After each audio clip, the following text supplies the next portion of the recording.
A couple years ago, I was an anxious mess.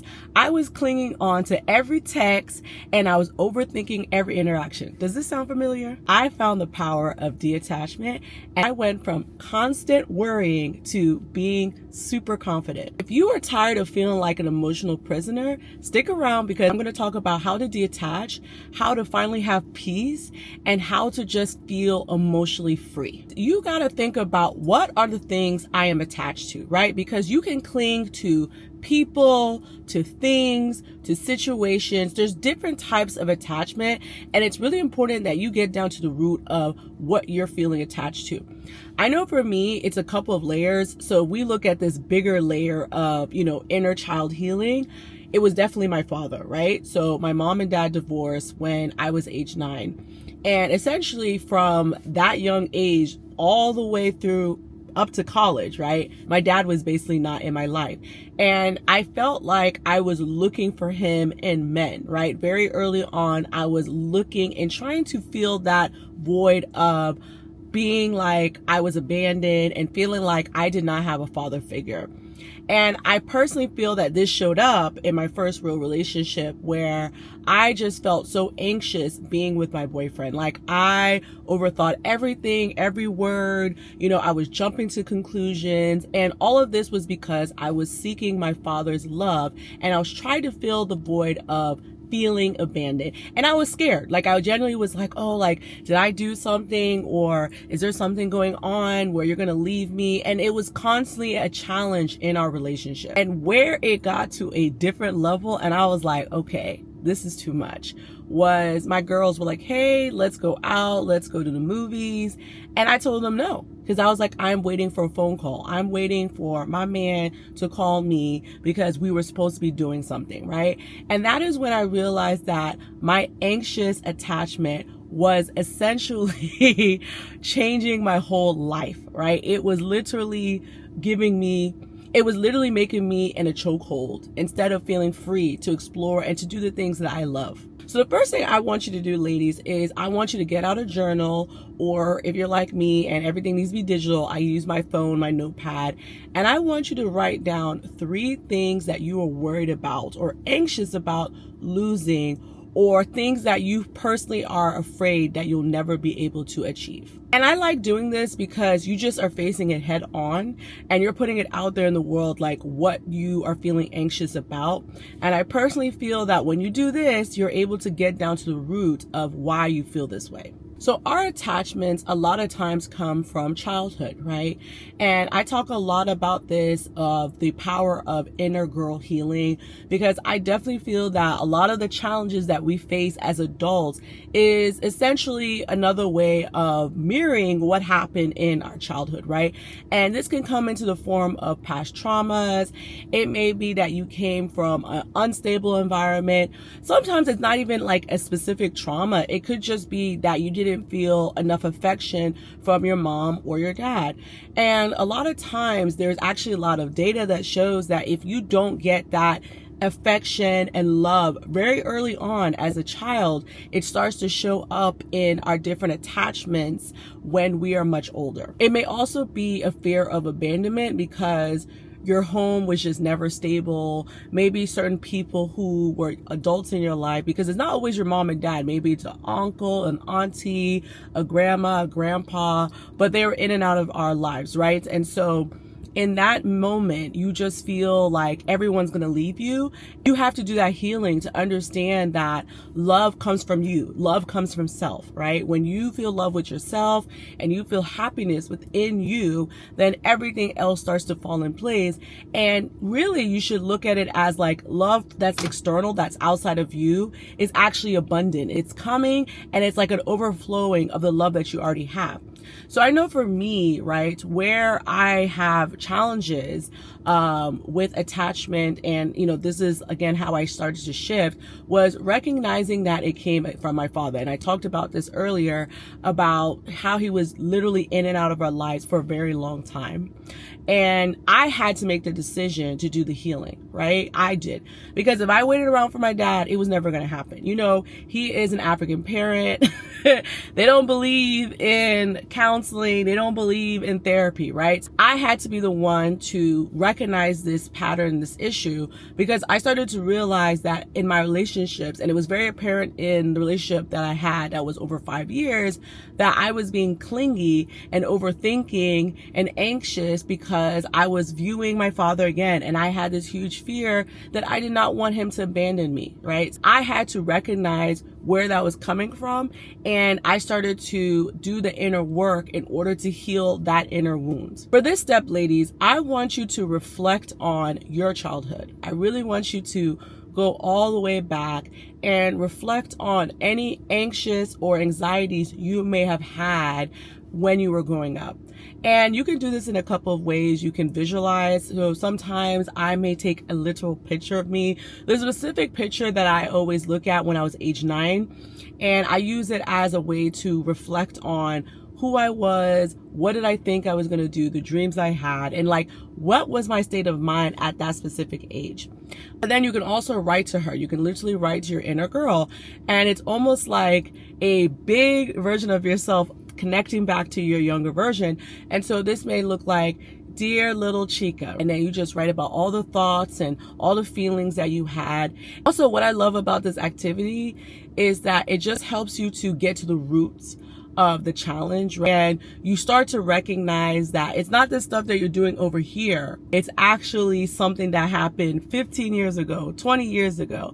And it really just helps you to start to identify the patterns that are showing up in your life.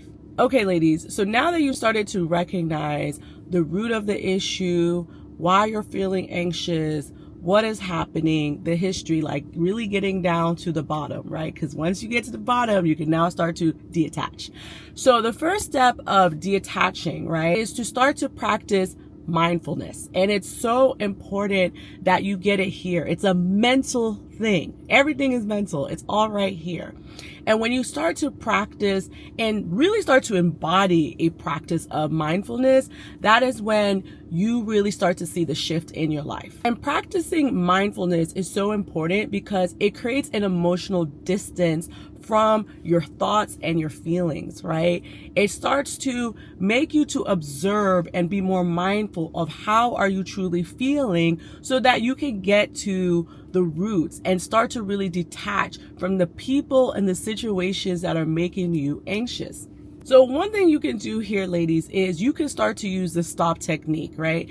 And how you do this is you're literally, when an anxious thought comes to your mind, it pops up, you are going to stop, take a breath, right? Like, you're going to observe what you're thinking, how you're feeling, right? And once you do that, because again, you're like literally detaching. So almost like you have the thought, you stop, you breathe, and it's almost like this little person comes out and looks down and says, okay, this is what's going on. This is what's happening. You're observing in real time. And then you go on to proceed. Personally, for me, I just started to do a couple of things. So number one, I started to incorporate some type of mindfulness activity in the morning, right? And I started to do affirmations. And for me, affirmations gave me a chance to be still, but specifically be still with my thoughts, right? And it helped me to start to understand, like, what am I feeling anxious about before I started to spiral, right? And it just gives me an opportunity to really become self-aware and be vigilant about what are the things that are just keeping me like this, like literally like at my neck, and giving me a chance to breathe, and also giving me a chance to observe everything. And also what I love about this morning mindfulness activity is that it also allows me to scan my body, scan the parts that I'm feeling anxious about. And also it gives me an opportunity to say, you know what, Chica, today you need to take it a little slow. You need to take it a little bit slower. You don't need to jump into everything. Maybe it's not the day to like run around with your friends. Maybe you just need time for yourself, you know, just a chance to recollect everything you're feeling. It also gives me a chance to be like, oh, you're feeling good today. You know, go outside, go play, be joyful, right? So I personally love doing this. And so I recommend literally finding a 5-minute meditation. 5 minutes. Don't do the 30-minute. Don't like jump. Do a 5-minute meditation And again, you can use YouTube. I will link down some affirmations that I personally have created for my community. I create affirmations for different reasons, different things you may be thinking and facing, but you can find meditations here as well. Look for, literally Google 5-minute meditation. A couple of them will come up, and just start that. And don't judge yourself. Don't be like, oh, like I'm thinking, like I can't get my mind to be still. I believe when you start to do this, it's going to get easier for you to detach from things, because you're going to be able to tap into that mind, that mental capacity when anxious thoughts start to occur. And we have to start to reframe our thoughts and how we're thinking about things. We need to start to challenge and change our anxious thought powers, right? So when an anxious thought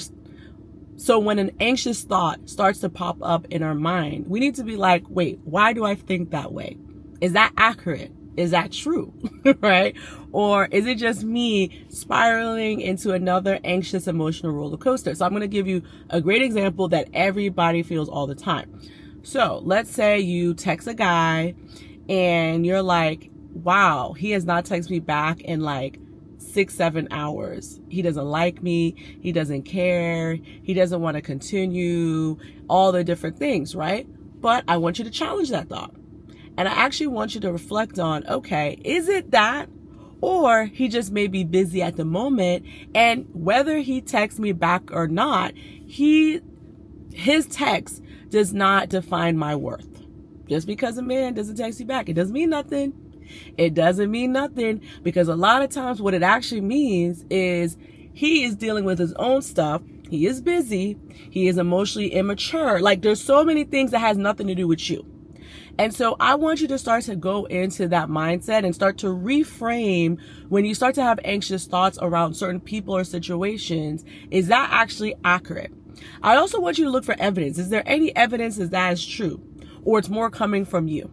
I know personally for me, like sometimes, in the past, like every little thing that happened, I would like dramatize it. I'm like, oh my God, this is what's going on. This is what's happened. This is what it means. Like, and literally I was creating my own telenovela. Okay. I was creating dramas that were not there. But now I've started to shift and learning to reframe my thoughts and learning to really reflect on, is there evidence of that, or am I just creating extra drama? It helped me to turn down the anxiety noise, because it's noise. That's really what's going on. There's noise in your mind and it's clouding your thoughts, and it's almost pushing this button that doesn't need to be pushed anymore. So I know for me, when I started to reframe everything and really just to slow down, because I talked about this earlier about, sometimes you just need to breathe, reflect, and actually ask yourself what's going on. Like, observe what is happening in that moment. I 100% believe that everything's going to just turn down, and you're going to be able to be more still and more connected to yourself.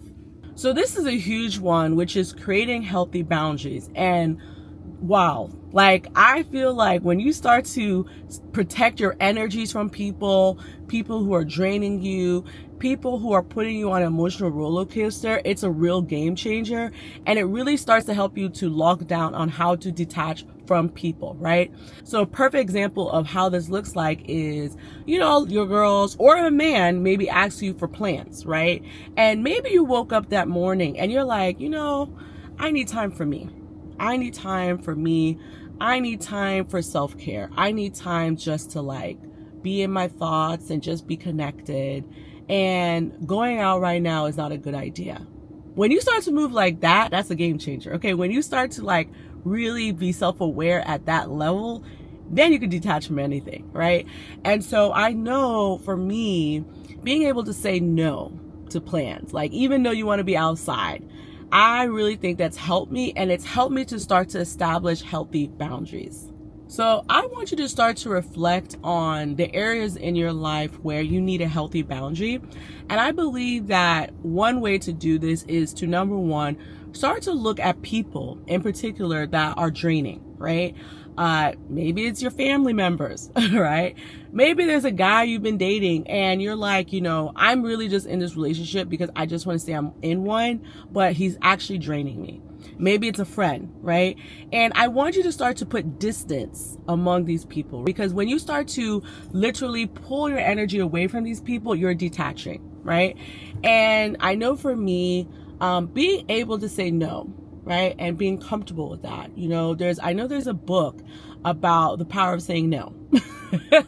Sometimes as simple as that, it really starts to just help you to understand the power of boundaries, and you're going to just feel so much better because your energy is restored, and you're going to be able to use this energy for people who actually fill up your energy, fill up your cup, instead of taking away and depleting your energy.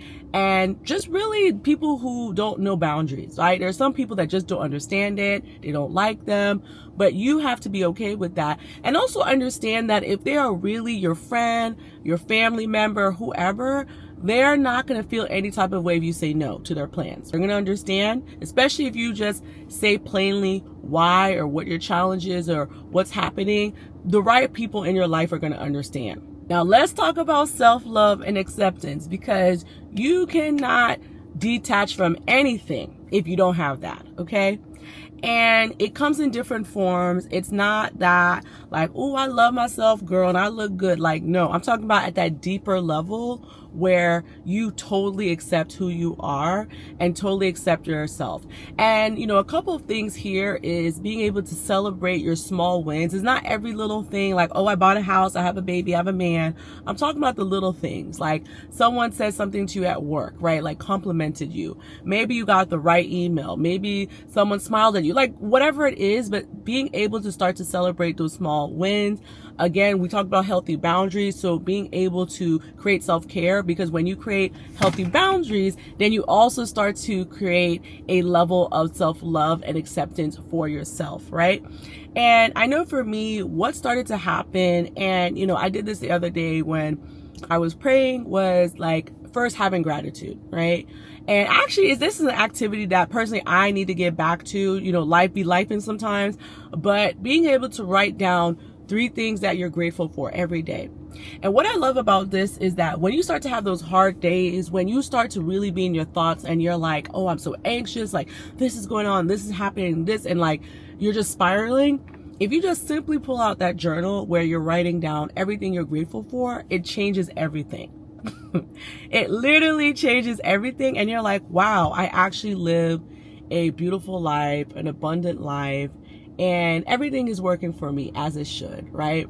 And this also ties back to affirmations. When you start to affirm yourself, like I just had some really crazy news. When I'm ready, I'll talk about it. Really, really crazy. And I just started listening to affirmations because I was like, I'm not going to allow this person to throw me off where I'm at, right? I'm feeling good. I'm finally achieving things I want to achieve. I'm not going to allow you to get in my way, right? I got detached from that. I immediately started putting on affirmations and I started to feel better. So I think one thing I want you to do here at this step is I want you to write down 3 things that you love about yourself.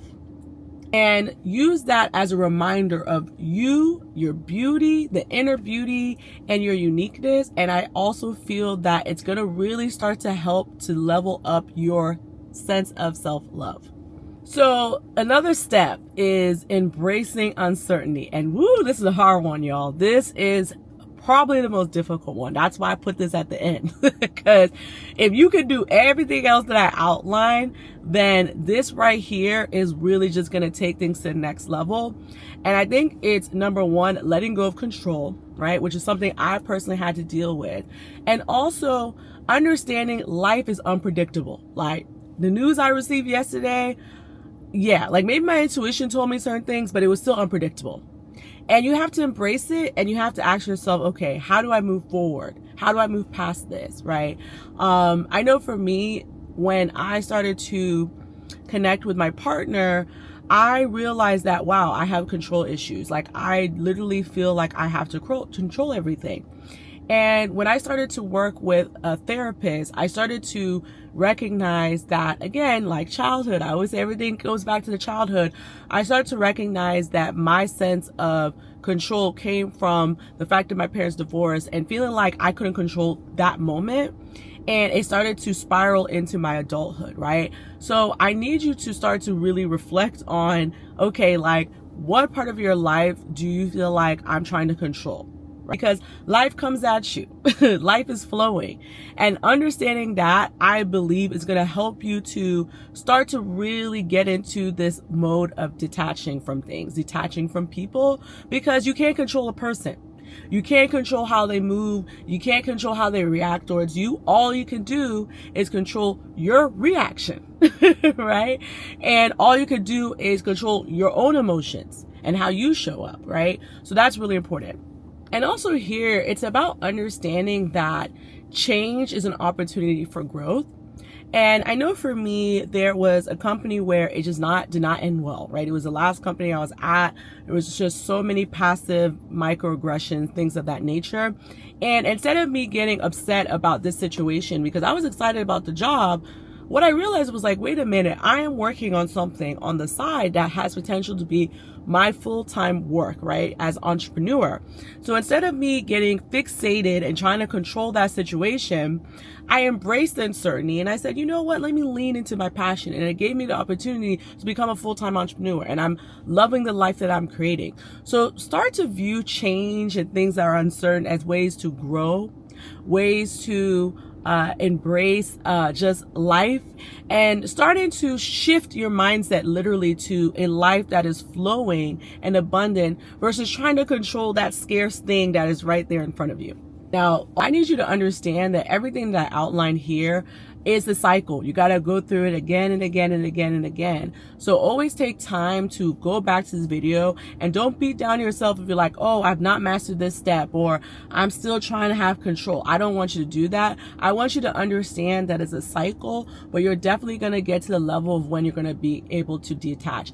And if you love this video, then make sure you click the next video up here where I talk about how to emotionally detach, especially when you're in a relationship. And I go more deep into personal stories and practical examples of how you can detach, especially when you're in a relationship, and also how to change your emotions and being able to be more in control. Like I said, you can't control other people, but you can definitely control your own emotions and how you show up in a relationship.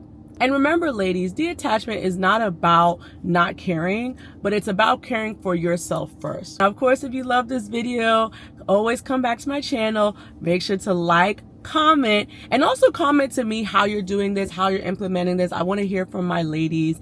And of course, subscribe, and I'm going to see you in this next video.